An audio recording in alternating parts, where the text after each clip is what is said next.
السلام علیکم دوستو، کیسے ہو آپ سب؟ میں ہوں عریج اور آپ ہیں اس وقت میرے یوٹیوب چینل عریشہ ناولز پہ۔ تو سب سے پہلے تو مجھے کمنٹ آ رہے تھے نیچے، آج 2-3 ایپیسوڈ دینا، کل بھی تم نے ایپیسوڈ نہیں دی۔ تو جناب پورے پاکستان میں لائٹ آف تھی، صرف میرے گھر پہ آف نہیں تھی۔ اور جو لوگ جنریٹر رکھتے ہیں، یو پی ایس رکھتے ہیں، مبارک ہو آپ لوگوں کے گھر بجلی نہیں گئی تھی، لیکن یار ہمارا بہت برا حال تھا کل سے۔ بنا نیٹ کے، بنا لائٹ کے ہم بلیک اینڈ وائٹ زندگی جی رہے تھے۔ اور یقین کرو صبح سے لے کر شام تک چارج لگایا، لیکن موبائل اب تک فل چارج نہیں ہوا۔ میں دکھا بھی دیتی ہوں، نہیں 98%، دیکھو فل نہیں ہے، ٹھیک ہے نا۔ اور ہوا کیا ہے یہ بھی میں بتاتی ہوں۔ ہمارے 50 منٹ لائٹ آ رہی ہے، 1 hour and 10 minutes جا رہی ہے، یعنی کہ زیادہ بجلی جا رہی ہے کم آ رہی ہے۔ اور یہ میرے خیال میں بتا رہے ہیں کہ کوئی پاکستان میں مسئلہ ہو گیا بجلی کا، اس کی وجہ سے ہو رہا ہے۔ تو اللہ پاک ہمارے ملک کو اس مسئلے سے نکالے اور بجلی ٹھیک ہو جائے، اللہ کرے تو ہو جائے ٹھیک۔ اور بہت برا حال ہے بھائی، ہم لوگوں کا تو بہت ہی برا حال ہے، ہمارے فون تک چارج نہیں ہو رہے۔ میں نے لڑ کے اپنا فون چارج کیا، تو اتنی کمپیسٹی نہیں ہے مجھ میں کہ میں مزید لڑ کر 2-3 قسطیں لکھوں۔ میں نے بڑی مشکل سے ایک قسط لکھی ہے، وہ بھی آپ لوگوں کو چھوٹی ہی لگے گی، لیکن چھوٹی ہے نہیں، میں نے لانگ لکھی ہے اپنی طرف سے۔ تو یار دوسروں کی مجبوری کو بھی سمجھا کرو۔ میں بڑی مشکل میں ہوں آج کل، اور میرے خیال میں اگلے 3-4 دن تک بجلی کا یہی نظام رہنے والا ہے۔ تو اگر کسی دن لائٹ نہ آئی تو کمپرومائز کر لینا، ڈبل ایپیسوڈ کے کوئی چانسز نہیں ہیں، یہ میں کلیئرلی بتا رہی ہوں۔ تو عریشہ ان مجبوری، تو آپ لوگ بھی اس مجبوری کو سمجھو، کیونکہ مجھے پتہ ہے آپ لوگ بھی ہو۔ ویسے یار سچ سچ بتاؤ، موبائل چارج کرنے کے لیے بھائی بہن سے جھگڑے ہو رہے، لڑائی جھگڑے ہو رہے مزے کے، یہ مجھے لازمی شیئر کرنا، کیونکہ میں تو صبح سے لڑ کے پہلے میں نے چارج کرنا، بھائی بولا پہلے میں نے چارج کرنا ہے، آپ ہی بول رہی ہے پہلے میں نے چارج کرنا ہے۔ ایون ماما کے موبائل کے لیے بھی، بابا کے موبائل کے لیے بھی ہماری آپس میں وہ چل رہے کہ پہلے کس کا چارج ہوگا۔ تو آپ لوگ بھی بتانا کہ کیا چل رہا ہے۔ تو شروع کرتے ہیں ہم آج کے ایپیسوڈ جنونیت، ایپیسوڈ نمبر 89، تحریر عریشہ۔ ریدم اور حرم کی لڑائی ختم ہونے کا نام نہیں لے رہی تھی۔ ان دونوں کے لڑائی جھگڑوں کو خوب انجوائے کرنے کے بعد خداش کمرے میں آیا تو اسے بیڈ پر پرسکون نیند سوتے ہوئے پایا۔ اسے امید تھی کہ جب تک وہ جاگنگ کر کے واپس آتا ہے وہ جاگ جائے گی، لیکن ایسا نہ ہوا۔ وہ اس کے بریک فاسٹ کرنے کے بعد بھی اب تک گہری نیند میں تھی۔ اس کا اتنی گہری نیند میں سونا بنتا بھی تھا، آخر خداش کاظمی کی قربت نے اسے سونے کہاں دیا تھا۔ خداش چہرے پر دلکش مسکراہٹ سجائے اس کی طرف قدم در قدم چلتے ہوئے آیا، اور پھر دور سے ہی اس کے دونوں طرف اپنے ہاتھ جماتے ہوئے اس کے چہرے کو اپنی گرم سانسوں کا لمس بخشنے لگا۔ اس کی اس قربت پر وہ جاگ تو گئی تھی، لیکن اپنی آنکھیں کھول کر اس کی جانب نہ دیکھا۔ اس کا دل مانو پسلیاں توڑ کر باہر آنے کو بے قرار ہو گیا تھا۔ وہ اس کے اتنے پاس تھا کہ اس نے اپنی سانسیں تک روک لی۔ جب اسے اپنی نازک سی گردن پر اس کی انگلیوں کا لمس محسوس ہوا۔ سانس لو، حکم دیا گیا۔ اس کے لال اناری چہرے پر جیسے سارے جسم کا خون سمٹ کر آ گیا تھا، جبکہ اس کا ہاتھ اس کی گردن پر گردش کر رہا تھا۔ لیکن اس سے پہلے کہ وہ کوئی حد کراس کرتا، وہ اس کے ہاتھ کو اپنی نازک ہتھیلی میں قید کر چکی تھی۔ چھوڑو، اس کا لہجہ حکمیہ تھا۔ خداش پلیز، وہ خود ہی آنکھیں بند رکھے اس سے التجا کر رہی تھی۔ اوکے دین کس می، وہ اس کے بے حد قریب جھکا اس سے فرمائش کر رہا تھا، جبکہ گھبراتے ہوئے بند آنکھوں سے اس کا بات کرنے کا انداز بھی اسے برا ہرگز نہ لگا تھا۔ وہ تو اس کے اس انداز کو خوب انجوائے کر رہا تھا۔ خداش، اس نے آہستہ سے اپنی پلکوں کی جالر اٹھا کر اسے دیکھا تو وہ اس کے بے حد قریب تھا۔ اس نے خود کو پوری طرح اس کی پناہوں میں قید پاتے ہوئے کچھ کہنا چاہا، کس می، اس کے ہونٹوں پر اپنی سانسوں کی تپش نچھاور کرتے وہ ایک بار پھر سے اسے حکم دے رہا تھا، دیشم کافی دیر خاموشی سے اسے دیکھتی رہی، جبکہ وہ کبھی اپنی ناک سے اس کے گال سے ہلا رہا تھا تو کبھی اپنی سانسوں سے اس کے ہونٹوں کو چھیڑ رہا تھا۔ جب اچانک ہی اس کی جیب میں موبائل فون بجنے لگا، وہ ہاتھ سا بدمزہ ہو کر اپنے موبائل پر آنے والی کال کو دیکھنے لگا، جو اہم ہونے کی وجہ سے اٹھانا ضروری ہو گیا تھا۔ وہ ایک نظر اس کے کانپتے وجود پر ڈالتا، فاتحانہ انداز میں اس کے قریب سے اٹھتا بیلکنی کی طرف چلا گیا تھا، جبکہ دیشم اپنی سانسوں کی الجھی ڈور کو سنبھالتی واش روم میں بند ہو گئی تھی۔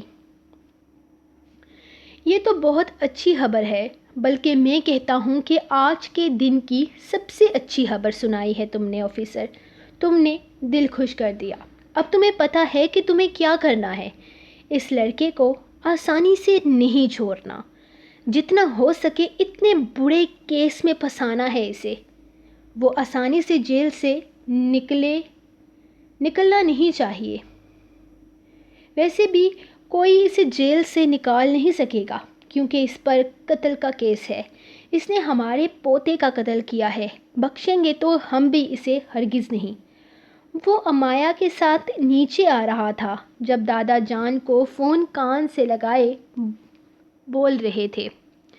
ان کی باتیں سن کر وہ یہ بات سمجھ چکا تھا کہ ارحم نے اس کی بات کو مان کر خود کو پولیس کے حوالے کر دیا ہے۔ اب باقی کام اس نے کرنا تھا، لیکن دادا جان کے ارادے اسے کافی خطرناک لگ رہے تھے۔ وہ نیچے کی طرف آیا تو خود کو تنہا پایا۔ اس نے مڑ کر دیکھا تو امایا سیڑھیوں کے بیچ کھڑی دادا جان کی گفتگو سن رہی تھی۔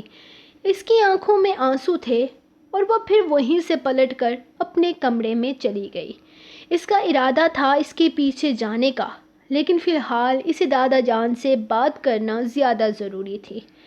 دادا جان قاتل کے پکڑے جانے کی وجہ سے بہت خوش تھے اور اس کے ساتھ کچھ برا کرنے والے تھے، لیکن اس نے امایا سے وعدہ کیا تھا کہ وہ اس کے ساتھ کچھ برا ہونے نہیں دے گا، تو اپنی بیوی سے کیا وعدہ وہ بھلا کیسے توڑ سکتا تھا؟ اس کی ماں کی آخری رسومات ادا کر دی گئی تھی۔ آخر وہ پرسکون ہو گیا تھا۔ آج اس نے وہ کیا تھا جو اس کا حق تھا۔ اپنی ماں کو مسلمانوں کے رسم و رواج کے مطابق اس نے الوداع کیا تھا۔ اس چیز کے لیے وہ بہت خوش تھا۔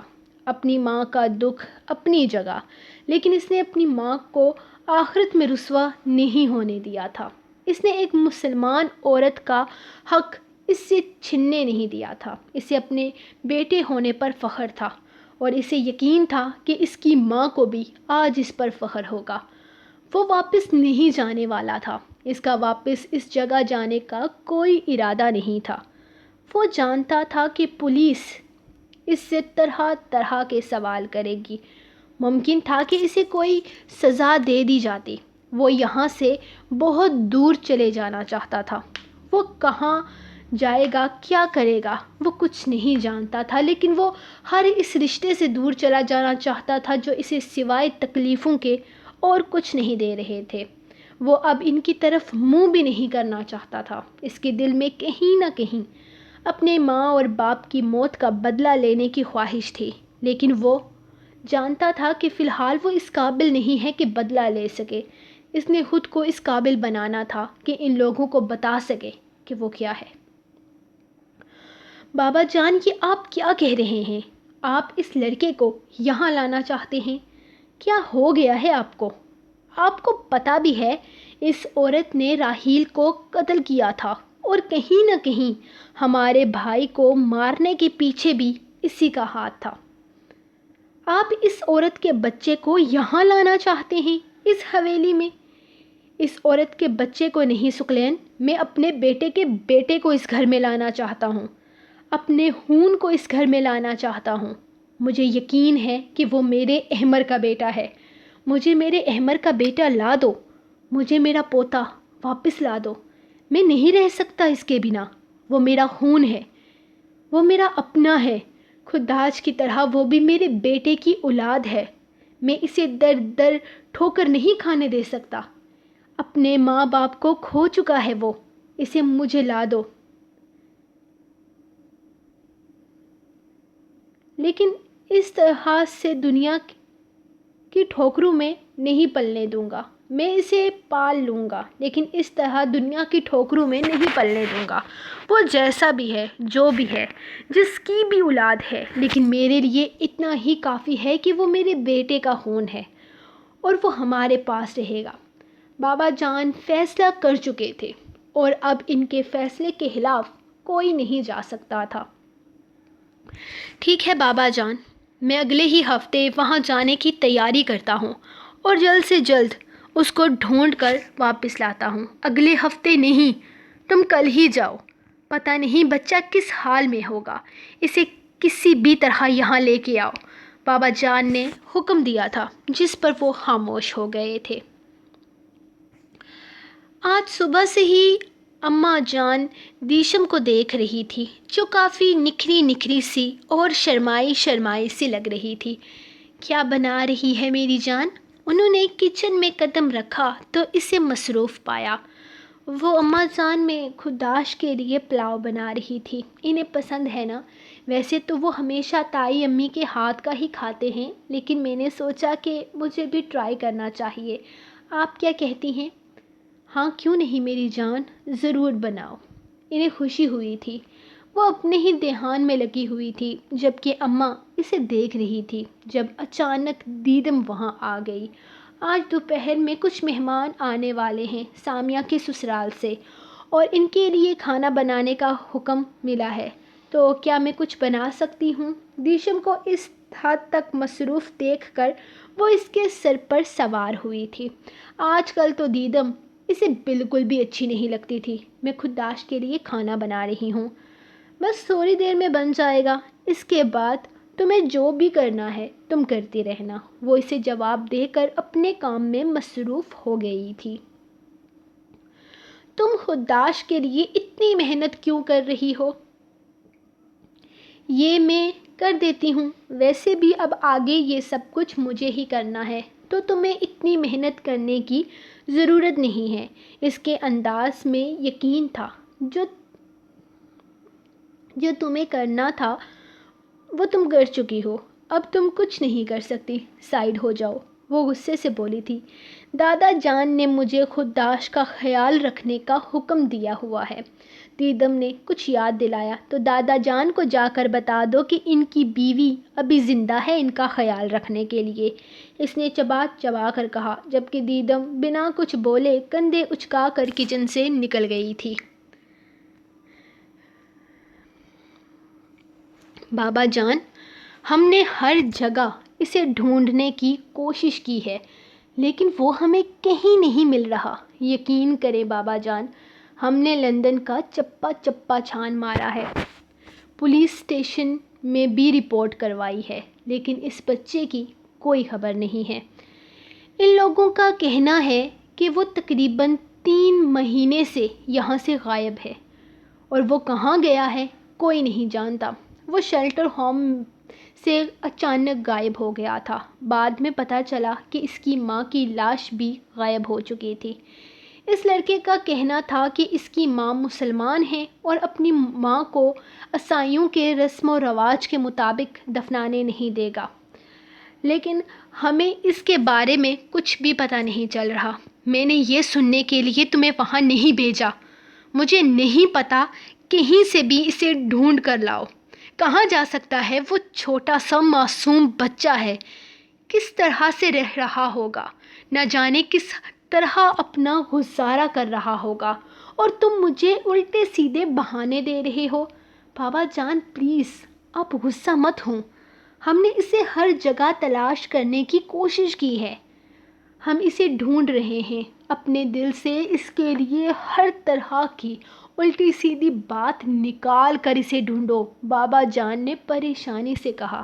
اگر آپ نے انہیں معاف کر دیا ہے تو ہم بھی آپ کے حکم کے غلام ہیں، ہمارے دل میں اس کے لیے کوئی الٹی سیدھی بات نہیں ہے، ہم پوری ایمانداری سے اسے تلاش کر رہے ہیں، لیکن وہ کہیں نہیں مل رہا، نہ جانے کہاں چلا گیا ہے، لیکن پھر بھی ہم اپنی پوری کوشش کر رہے ہیں۔ آپ پریشان مت ہوں، وہ فون بند کرتے ہوئے بولے تھے، جبکہ بابا جان بس اسے واپس لانے کے لیے ان پر دباؤ ڈال رہے تھے۔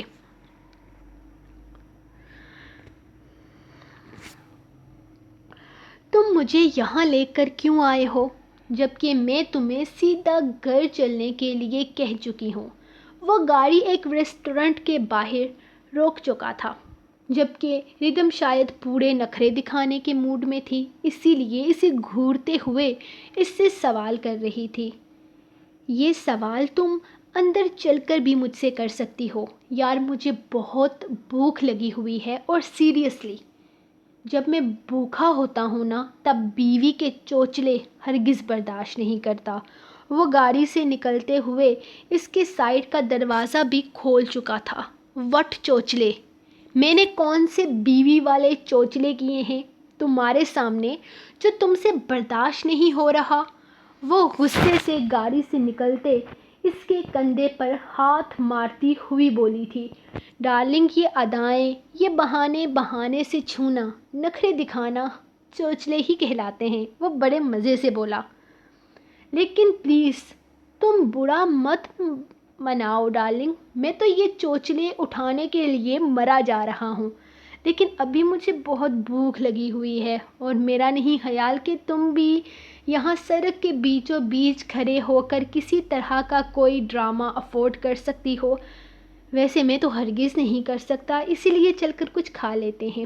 Of course dear stupid husband, تمہارے دیدار سے پیٹ بھرنے سے رہا میرا۔ وہ بڑے ہی دل برا انداز میں مسکراتے ہوئے آگے پیچھے کافی لوگوں کو اپنی طرف متوجہ دیکھ کر ریسٹورنٹ کے اندر قدم بڑھا چکی تھی، جبکہ وہ اس کے انداز پر اش اش کر اٹھا۔ دل جلانے کا یہ انداز سچ مچ میں شائزم کو بری طرح سلگا دیتا تھا۔ وہ لوگ تھک چکے تھے اسے ڈھونڈ ڈھونڈ کر۔ وہ دو ماہ گزر چکے تھے اس کی تلاش میں، لیکن وہ کہاں نکل گیا تھا کوئی نہ جان سکا۔ اگر پتہ چلا تو صرف اتنا کہ وہ ان کی پہنچ سے بہت دور جا چکا ہے۔ اس کا کہیں کوئی اتا پتہ انہیں نہ ملا۔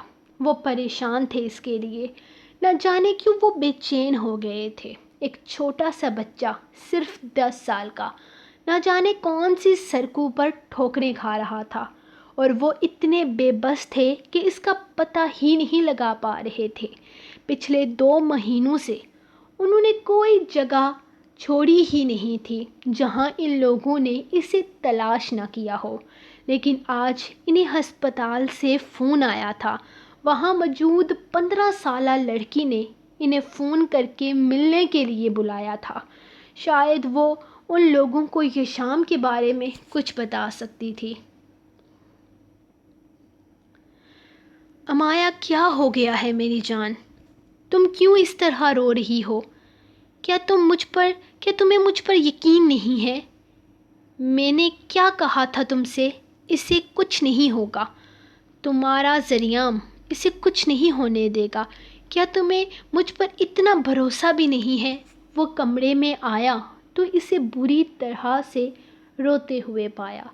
وہ جانتا تھا وہ دادا جان کی ساری باتیں سن چکی ہے، اور ان سب چیزوں نے اسے بہت تکلیف پہنچائی ہے۔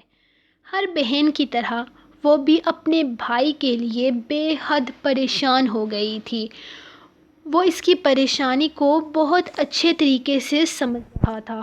وہ اپنے وعدے کے مطابق ارحم کی پوری مدد بھی کرنے والا تھا، لیکن امایا کے آنسو اسے بری طرح بے قرار کر رہے تھے۔ ذریعہ، وہ بھائی کو بہت بڑی سزا دلوانے والے ہیں، بہت بڑے کیس میں پھنسانے والے ہیں۔ مجھے یقین ہے کہ کچھ نہ کچھ برا ضرور ہوگا۔ اگر بھائی جیل سے آزاد نہ ہو سکے تو میری جان ریلیکس ہو جاؤ، کچھ نہیں ہوگا۔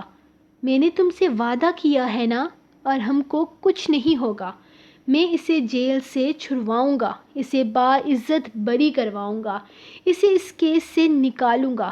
پلیز یہ اپنی خوبصورت آنکھوں کا حشر مت کرو، اس کی دونوں آنکھوں کو چومتے ہوئے اسے اپنے ساتھ لگا چکا تھا۔ اس کا ڈر غلط نہیں تھا، سچ میں ارحم کے ساتھ کچھ بھی ہو سکتا تھا، لیکن وہ ساری پلاننگ کر کے بیٹھا تھا۔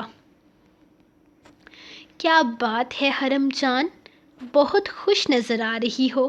اس نے کمرے میں قدم رکھا تو حرم گنگنا رہی تھی، اور اس کا گنگنانا اس بات کا گواہ تھا کہ وہ بہت خوش ہے۔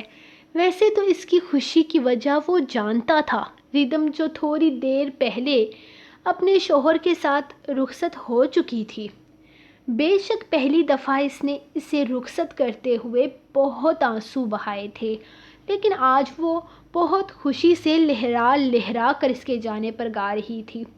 ہاں نا، وہ بوجھنی چلی گئی، قسمیں میری جان عذاب کر رکھی تھی، مجھے جلانے کے لیے آئی تھی وہ ہمارے گھر، میں جانتی ہوں وہ ہے ہی کمینی نہ ہو تو۔